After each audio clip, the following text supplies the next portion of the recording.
Bakal calon Presiden Prabowo Subianto menerima kunjungan tokoh Nahdlatul Ulama Yeni Wahid di kediamannya kawasan Kebayoran Baru, Jakarta Selatan pada Rabu 7 September 2023 petang. Pada kesempatan itu, Yeni Wahid juga ditemani ibundanya Yai Sinta Nuriyah. Mereka kurang lebih melakukan pertemuan tertutup selama 1 jam. Tribuners, berikut sejumlah fakta terkait pertemuan Yeni Wahid dan Prabowo Subianto di kediamannya.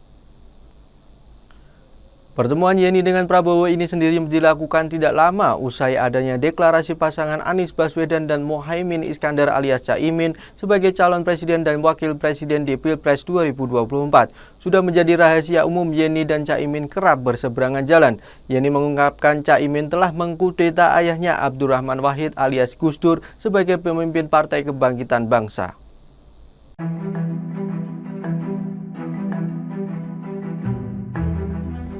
Prabowo menyebut Menteri BUMN Erick Thohir, Wali Kota Solo Gibran Rakabuming Raka, dan mantan Gubernur Jawa Barat Ridwan Kamil masuk kriteria bakal calon wakil presiden pendampingnya di Pilpres 2024. Awalnya Yeni Wahid berharap siapapun cawapres Prabowo harus merepresentasikan anak muda. Dia tak mau menyebut nama, yang terpenting bagi Yeni adalah kriteria. Yeni mengatakan agar anak-anak muda terwakili suaranya, maka cawapres Prabowo harus dari anak muda. Tanggapi pernyataan Yeni, Prabowo menyatakan setuju. Dia pun menyebut beberapa nama yang memenuhi kriteria yang dilemparkan Yeni Wahid. Nama yang disebut Prabowo adalah Erick Thohir, Gibran Rakabuming Raka, dan Ridwan Kamil. Yeni mengungkap Prabowo menjadi kandidat teratas capres yang akan didukung kelompok Gus Dur dalam ajang Pilpres 2024. Alasannya adalah banyaknya kesamaan pandangan.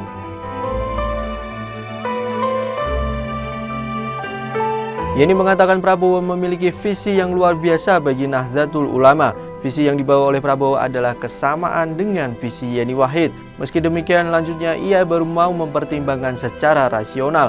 Keputusannya mendukung seorang pemimpin ditempuh lewat pertimbangan rasional dan spiritual. Meski secara rasional Prabowo jadi kandidat utama, namun secara spiritual Yeni belum menentukan pilihannya. Nantinya dia akan berziarah ke makam ayahnya yang juga mantan Presiden Abdurrahman Wahid alias Gus Dur. Lebih lanjut dikatakan setiap zaman membutuhkan karakter pemimpin yang berbeda. Kini menurutnya pemimpin Indonesia harus menguasai dinamika geopolitik dunia.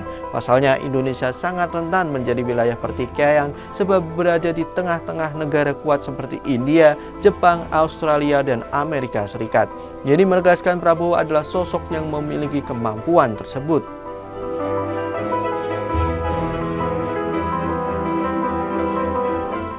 Prabowo dan Yeni kompak menyinggung pihak yang tidak setia membangun koalisi bersama. Awalnya Prabowo menyinggung soal pentingnya membentuk sebuah koalisi yang solid jelang Pilpres 2024. Prabowo dan Yeni kompak menyinggung pihak yang tidak setia membangun koalisi bersama. Awalnya Prabowo menyinggung soal pentingnya membentuk sebuah koalisi yang solid jelang Pilpres 2024. Awak media pun langsung bertanya siapa pihak yang telah keluar dari koalisi itu. Menteri Pertahanan itu pun langsung menjawab dengan nada bercanda. Mendengar hal itu, Yeni Wahid menyela. Dia mengatakan hingga kini dirinya memang belum menentukan siapa calon presiden yang didukung di Pilpres 2024. Namun ketika sudah diputuskan, Yeni memastikan tidak akan pindah ke calon presiden lain. Sebagai informasi, awalnya pencapresan Prabowo didukung oleh Partai Gerindra, Partai Kebangkitan Bangsa, Partai Golkar, dan Partai Amanat Nasional, serta Partai Bulan Bintang. Meski demikian, pada pekan lalu PKB yang dipimpin oleh Muhaimin Iskandar alias Caimin memutuskan keluar dari koalisi pendukung Prabowo. Alasannya, Caimin diajak berkoalisi dengan Partai Nasdem untuk mengusung duet Anies Baswedan Caimin sebagai calon presiden dan wakil presiden di Pilpres 2024.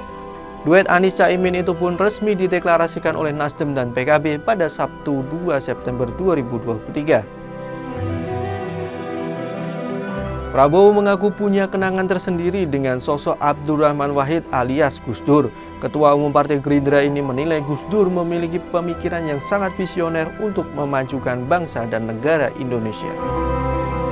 Lebih jauh, Prabowo juga berpendapat Gus Dur merupakan sosok yang sangat toleran dan sangat berani dalam bersikap. Bahkan selanjutnya, mantan Ketua Umum PBNU itu punya cara tersendiri dalam melakukan pendekatan kepada seluruh golongan dan kelompok etnis.